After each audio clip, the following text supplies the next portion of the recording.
السلام عليكم ورحمة الله. كلما تكلمنا عن قصص النجاح وكلما تكلمنا عن الأشياء الغريبة التي تغير وضع الإنسان من لا شيء إلى أكبر صانع محتوى على السوشيال ميديا، يدور في عقلنا هذا الشخص. نعم، إنه صاحب الحركة الشهيرة. قصة اليوم هي عن قصة نجاح خابلام الكاملة. ولكن قبل أن نبدأ في سرد القصة، أدعوكم إلى الاشتراك في قناتكم المتواضعة ما وراء القصة لنستمر معكم بنشر المزيد.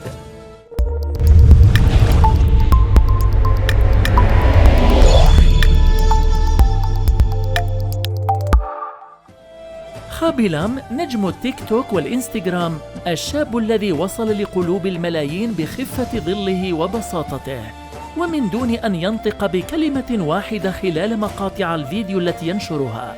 تعرف على العامل البسيط الذي أصبح من مشاهير مواقع التواصل الاجتماعي. من هو خابلام؟ خابلام هو عامل بالمصنع سابقاً وواحد من أشهر صانعي المحتوى على تطبيق تيك توك حالياً. بدأ كل ذلك في سنة 2020 وبالضبط في شهر مارس، خلال الأيام الأولى لانتشار فيروس كورونا وتبعات ذلك، حيث فقد خابلام وظيفته في مصنع ببلدة شيفاسو الصناعية بشمال إيطاليا، وعاد إلى منزل عائلته المتواضع خائب الأمل. والده حثه على التقدم إلى وظائف أخرى، لكنه بدأ يقضي ساعات في نشر مقاطع فيديو على تطبيق تيك توك تحت اسم خابلام. استفاد الشاب البالغ من العمر 21 عاماً من مقاطع الفيديو التي تحظى بنسب مشاهدات عالية، والتي غالباً ما تكون معقدة بشكل سخيف، حيث يعرض مثلاً مقطع إتيكيت تقطيع موزة بشكل معقد، ليرد خابلام على صاحبه بفيديو يقطع فيه قشرة الموز بيديه ببساطة، ويتبع ذلك بحركة من يديه وكأنه يقول: الأمر بسيط، فلماذا كل هذا التعقيد؟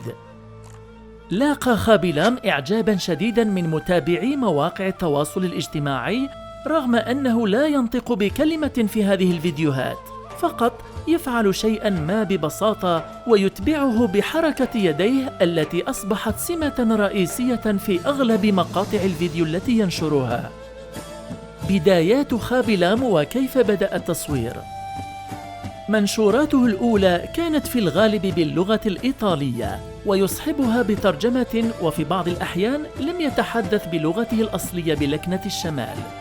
ولكن مقاطع الفيديو الصامتة التي رد فيها على التعقيد في فيديوهات أخرى هي التي ساهمت في شهرته الواسعة.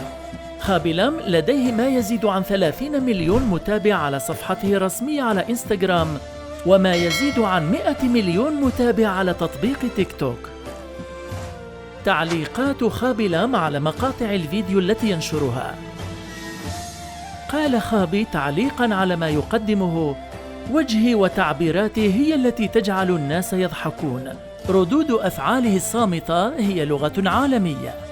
يعيش لام في إيطاليا منذ عامه الأول في الحياة، لكنه لا يحمل الجنسية الإيطالية أو جواز السفر الإيطالي، وهو أمر لم يكن مشكلة على الإطلاق كما قال. Non mi crea problemi non averla, non è che mi lamento di non averla, perché secondo me uno si sente italiano, non serve un foglio di carta. حتى بدأ في تلقي دعوات من المؤثرين الآخرين لزيارة الولايات المتحدة. الصعود السريع لخابلام كمبدع رقمي جديد بالملاحظة بشكل خاص، لأن عمله يفتقر إلى السمات المشتركة بين أشهر نجوم تيك توك، حيث أنه لم يعتمد في نمو متابعيه المتزايد على شراء المتابعين أو المشاهدات. قال سمير شودري مؤسس The Publish Press: يكمن سر نجاح خابلام في أن محتواه يكشف زيف أو يسخر من الاتجاهات المفرطة في التصنع، والتي تنشر عبر فيديوهات على وسائل التواصل الاجتماعي. أعتقد أن هذا جذاب للغاية لنطاق واسع للناس. هذا التصرف من خابلام يوحي بالشعور كأنه شخص لا يحاول أن يبهرك، هو فقط يتصرف على طبيعته.